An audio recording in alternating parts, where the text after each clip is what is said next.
میری بات ایک ہے اور خدا بھی ایک ہے. خدا کی پناہ ہے تمہارے سرپھرے پن اور اکڑپن سے مختار. میں نے سنا تو تھا کہ سرپھرا اور پاگل، مگر یقین نہیں تھا. ہاں، سرپھرا، انتہائی پاگل اور ضدی. اگر کچھ اور ہوتا تو اب تک بنی امیہ مجھے ختم کر چکے ہوتے. اب مزاحمت مت کرنا تاکہ میں نماز پڑھ سکوں.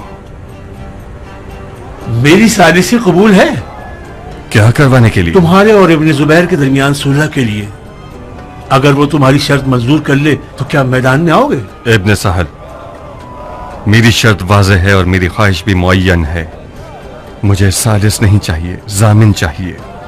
ایک مہر شدہ لکھا ہوا حکم چاہیے. وسلام. قبول. آج رات کہاں ہوگے؟ اپنی بہن کے گھر. جلد ہی اطلاع دوں گا. شاید آج ہی رات تمہاری شرط لکھوا لوں.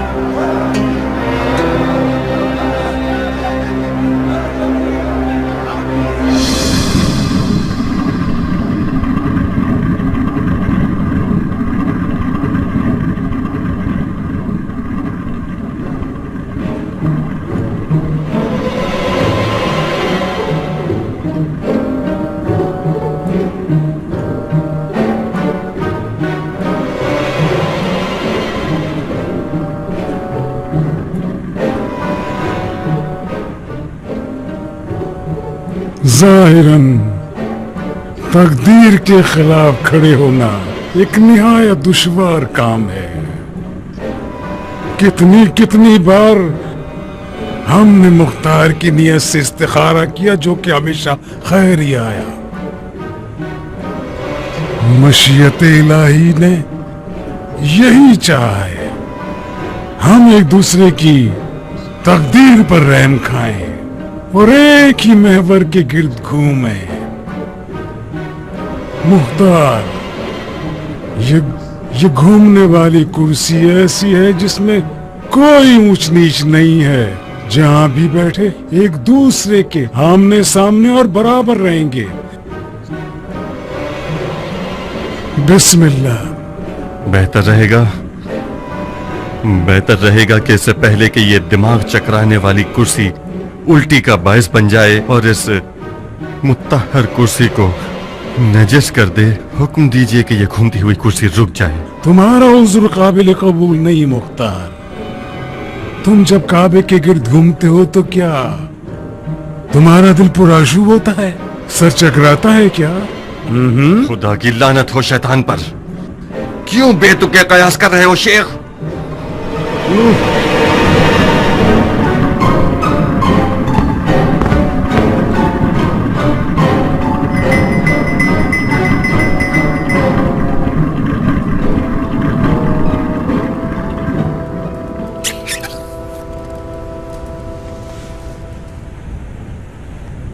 میں ذاتی طور پر ہر چکرانے اور گھمانے والی چیز کے مخالف ہوں. اجازت چاہتا ہوں. تم جیت گئے مختار. میں کیا جیت گیا شیخ؟ میں ذاتی طور پر اپنے حریف کو گھما دینے کا عادی ہوں. کسی کو فلسفے سے، کسی کو شریعت آمیز باتوں سے، کسی کو ہیلا بازی سے اور کسی کو گول گھمانے سے. تم کسی بھی جال میں نہ پھنس سکے مختار. جو دھوکے کی تلوار سے نہ ٹوٹے وہ کسی بھی تلوار سے نہیں ٹوٹ سکتا. حکومت عراق عرب یزید علیہ لعنہ سے جیت جانے کی شرط پہ تمہاری ہوگی. حکومت عراق کے علاوہ بھی 2 اور شرطیں ہیں میری. وہ شرطیں کیا ہیں؟ پہلی شرط یہ کہ تمام کاموں میں مجھ سے مشورہ کریں گے، اور دوسری یہ کہ مجھے وہ واحد آدمی ہونا چاہیے جو ہر وقت بغیر کسی تکلفات کے خلیفہ کے دیدار کو آ سکوں. تمہاری پچھلے سال والی شرط مان لیتے تو ہم فائدے میں رہتے. اگر یہ قبول نہ کرو تو تیسری بار اس سے بھی زیادہ سخت شرائط ہوں گی. خطرہ ہمارے سر پر منڈلا رہا ہے مختار. بہتر ہے کہ اب مذاق ختم کر دیں. انسال جی امیر. جو کچھ لکھا ہے اس میں ابو اسحاق کی 2 شرطیں بھی اضافہ کر دو. بہتر امیر.